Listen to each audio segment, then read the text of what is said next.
In the Phu Cat mountain range on the central coast of Vietnam, these men of the 1st Air Cavalry Division have just captured a Viet Cong during Operation Washington Irving. It is 10 October, and these troops are working their way northward toward the village of Phu My. Their orders are to search the area en route and to pacify the village when it is reached.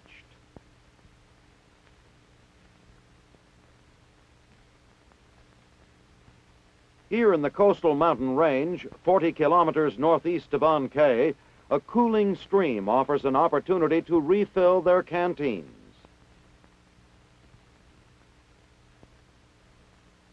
While security guards cover them, some of the troopers take time out for a refreshing bath in the stream.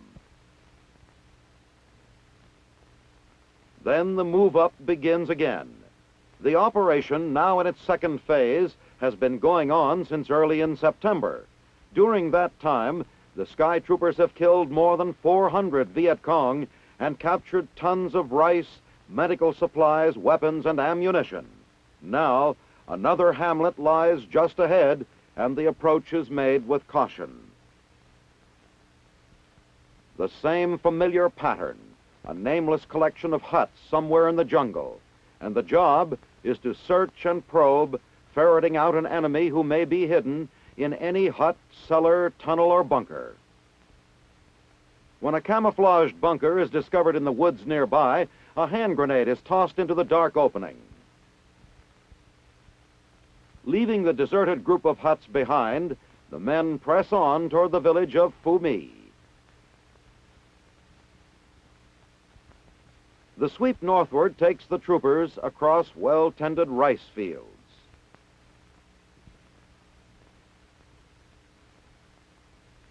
Arriving at Phu My, the air cavalrymen find the village unoccupied. A house-to-house search is conducted. From one of the dwellings comes a pair of canvas bags. In these, a mysterious diagram, an ammunition clip, and a folder containing VC identity papers. A member of the Viet Cong lived here. Security patrols surprise and capture another Viet Cong while searching the surrounding hills. Soon the villagers come out of hiding, and this woman is detained when it is reported that she is a communist informer married to a Viet Cong. When questioned, her statements conflict with reports of her activities.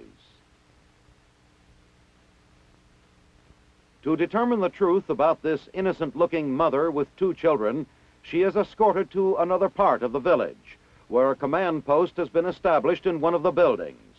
She has allegedly stopped the farmers from harvesting their crops by intimidating them with threats of Viet Cong reprisals. As the Sky Troopers settle down to the job of pacification, the villagers join the chow line.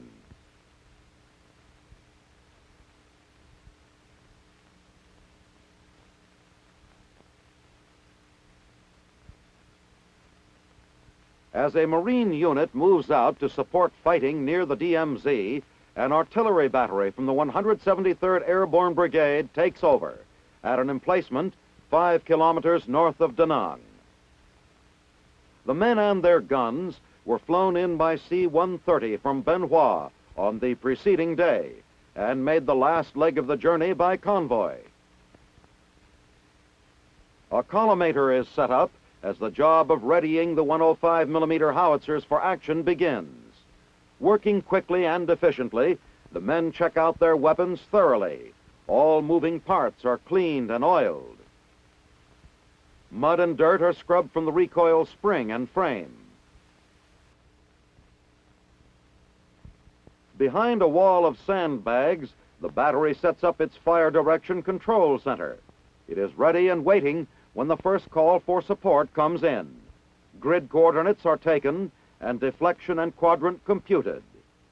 Then the battery is notified to zero in. They lose no time swinging into action. As the fire mission is called out, shells are rapidly prepared for firing. Deflection is set through the panoramic telescope. The guns are elevated and shells slammed into the breech of each howitzer. Finally, the fire command is given, and the battery begins bracketing in on its first target.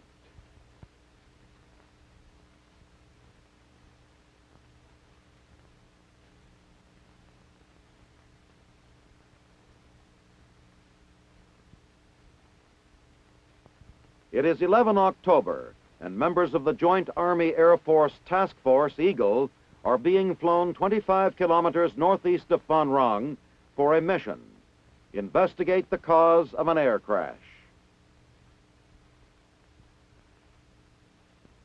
9 days ago, an Air Force C-130 flying from Tonsanut Air Base to Cam Ranh Bay crashed into the side of a 1,000-kilometer mountain. Its 5-man crew were the only personnel on board, and none survived.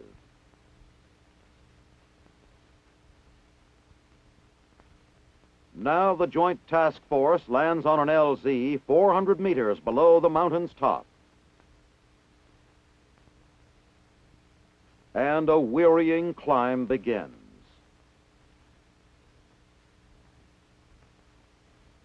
The Army element consists of members of a support battalion of the 101st Airborne Division. Its basic mission is to take the Air Force teams to the crash site and to provide security throughout the operation. Intelligence reports that a company-sized Viet Cong unit is in the area. The Air Force element consists of an investigation team, an explosive ordnance disposal team, and a medical team. At the top of the mountain, the men hack out an LZ large enough for an H-43 Husky, which will evacuate the bodies. Word is transmitted that the LZ is ready as security troops and the DOD team descend the other side of the mountain to the crash site. The H-43 makes its approach to the LZ. While at the scene of the crash, jagged pieces of metal in the underbrush mutely testify to the violent impact that suddenly blasted these quiet hills 9 days ago. Nothing is left intact, neither men nor aircraft. All that can be done is to gather information that may help prevent similar accidents in the future.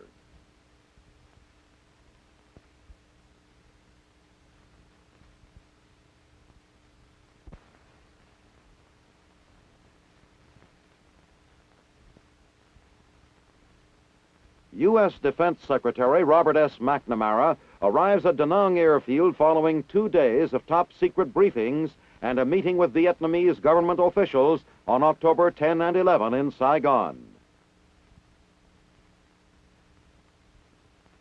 Now on a tour of American bases, the Defense Secretary is accompanied by General William C. Westmoreland, commander of U.S. forces in Vietnam, and a party of Vietnamese dignitaries, including General Nguyen Hu Co, Defense Minister of the Republic. A short helicopter flight from Da Nang Airfield carries the Secretary and his party to Marine headquarters at Dong Ha. At the base, Mr. McNamara meets with the press. Following the interviews, he is briefed on Marine operations at the DMZ.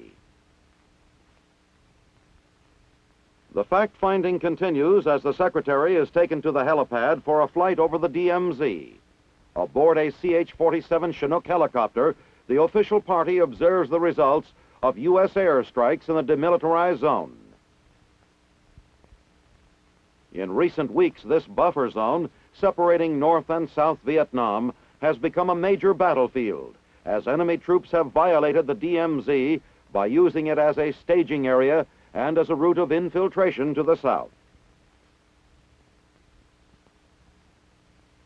When discovered, the communist enemy has been hit by dozens of sorties flown by U.S. aircraft.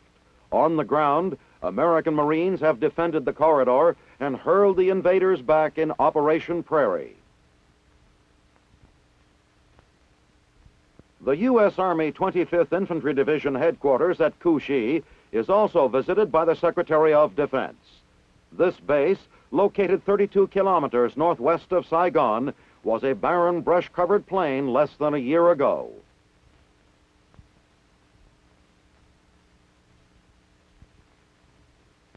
Upon arrival, Secretary Mcnamara is taken to the headquarters conference room for a briefing on the division's activities. The conference concluded, Mr. Mcnamara and the official party are driven to the Tropic Lightning Division's airfield, where they are to board another helicopter. Visiting dignitaries of the Saigon government hold informal discussions with the American military leaders at the airfield as the Defense Secretary takes his seat in the helicopter. Once again, the Defense Chief will observe ground operations from the air.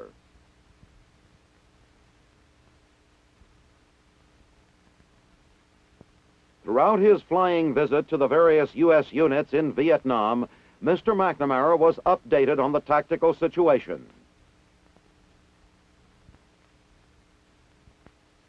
At Phu Cat in the 2nd Corps area, troopers of the 1st Air Cavalry Division are engaged in Operation Irving. The Defense Secretary observes firsthand this forward area outpost under heavy security. With the situation fully reported, Mr. Mcnamara departs.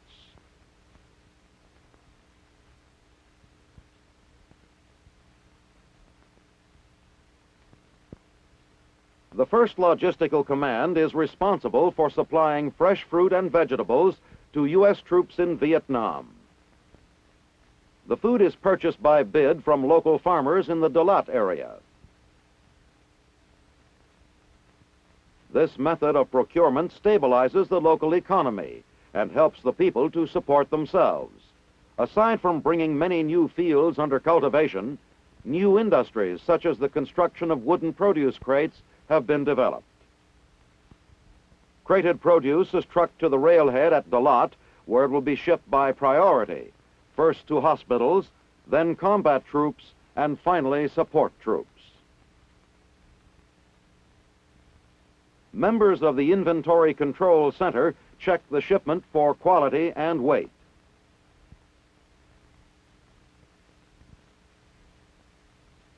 Then the produce is loaded into boxcars. When repairs are completed on the Dalat airstrip, rail movement will be eliminated.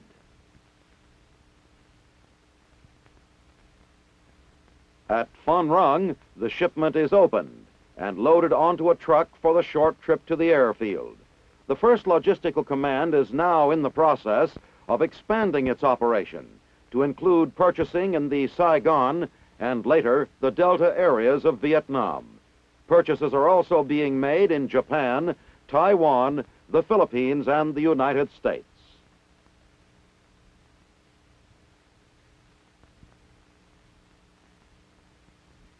This signal base depot just outside Saigon operates under the guidance of the Army's MAC-V advisory program.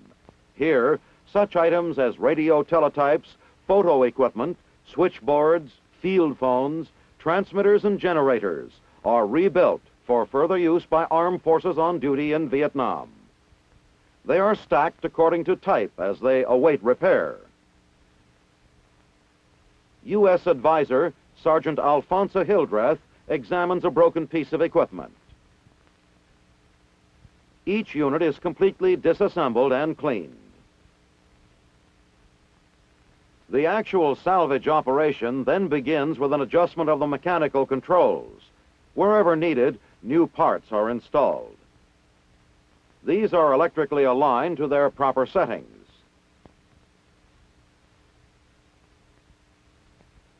Then the all-important bench testing is conducted.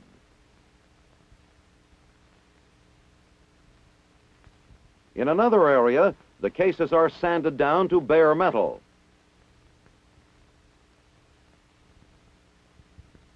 They are then repainted and dried, and the case and the unit itself are reassembled. Finally, the completed sets are tallied to await quality control, calibration, and distance tests.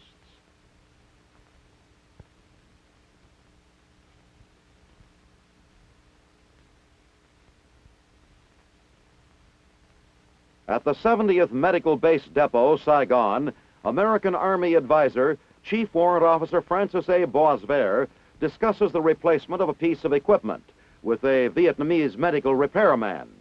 Since the equipment is American-made and the instructions are printed in English, our advisors find that demonstration is the key to success here.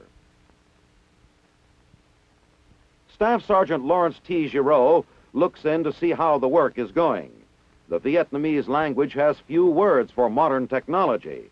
Because of this, frequent explanation on the part of our advisors is required.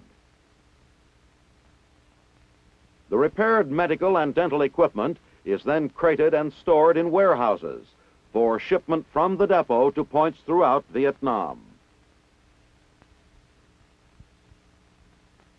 Elsewhere on the base, the advisory program continues at this, the only pharmaceutical center in Vietnam. These glass ampules are being filled with quinine formiate.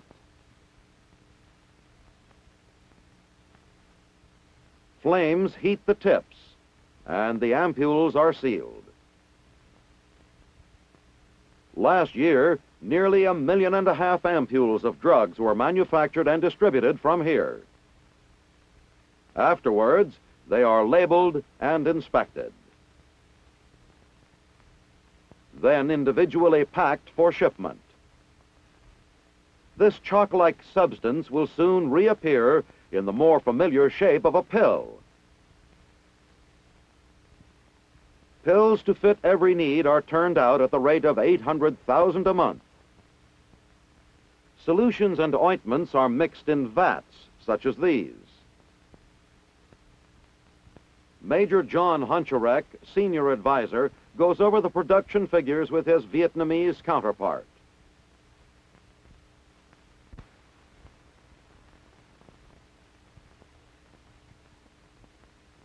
Phan Rang, Vietnam, 10 October. Lieutenant General Nguyen Phan Thu, Chief of State, Vietnam, arrives for the presentation of gifts to American and Korean forces in the Phan Rang area. A motorcade past a joint American and Korean honor guard takes the general and his party to the Air Force Base, where he meets Brigadier General Willard Pearson, Commanding General, 1st Brigade, 101st Airborne Division, and his staff.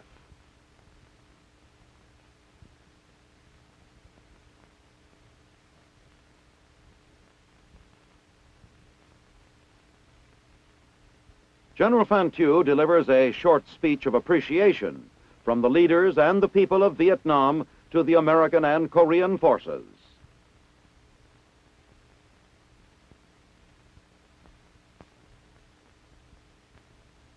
And then presents gifts to each of the officers in attendance.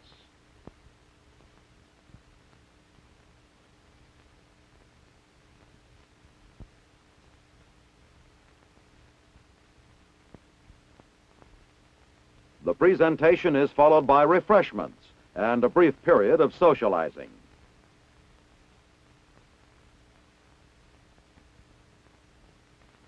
The amenities at an end, General Phan Thu and his staff depart for Saigon.